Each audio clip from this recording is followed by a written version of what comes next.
Hello बच्चों, let's read the questions. Which of the following is correctly traces the energy of sound waves into the ear? Option A, auditory canals, eardrum, ear bones and cochlea. Option B, or eardrums, auditory canals, cochlea, ear bones. Option C, auditory canals, ear bones, eardrum and cochlea. And option D, eardrums, auditory canals, ear bone and cochlea. Question ये कह रहा है कि correctly जो है energy जो sound waves होता है ईयर के अंदर कैसे जाता है उसके पाथवे को बताओ. तो सिंपल जो इसके की concept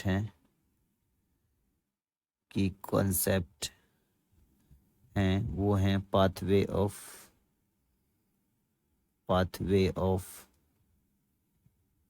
sound in a year.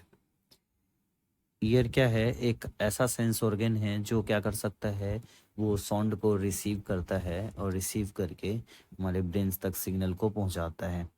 तो सिंपली जो हमारा ईयर होता है वो क्या होता है, 3 पार्ट में डिवाइड होता है. यानी सिंपल से बोल सकते हैं आउटर ईयर जो होता है, आउटर ईयर के अंदर सबसे पहला ऑडिटरी कैनाल्स, ये बोल सकते हैं सबसे बाहर में टिम्पैनम और ऑडिटरी कैनाल्स. जो सबसे पहला आवाज़ जो है साउंड एनर्जी ऑडिटरी कैनाल्स में जाती है.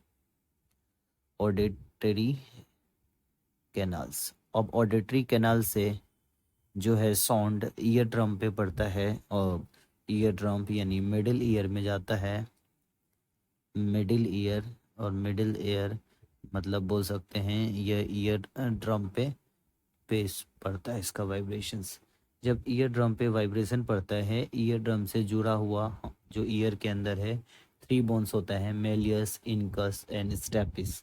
यानी जो ईयर ऑसिकल्स होता है, जो ईयर बोन्स होता है उसके अंदर वाइब्रेशंस होता है.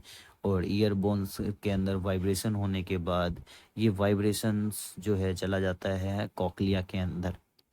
अब कॉकलिया के अंदर जो हमारा सेल्स होता है, नर्व सेल, उसको रिसीव करके फिर ब्रेन तक सिग्नल जाता है. तो फाइनली जो हमारा पाथवे है, सबसे पहले ऑडिटरी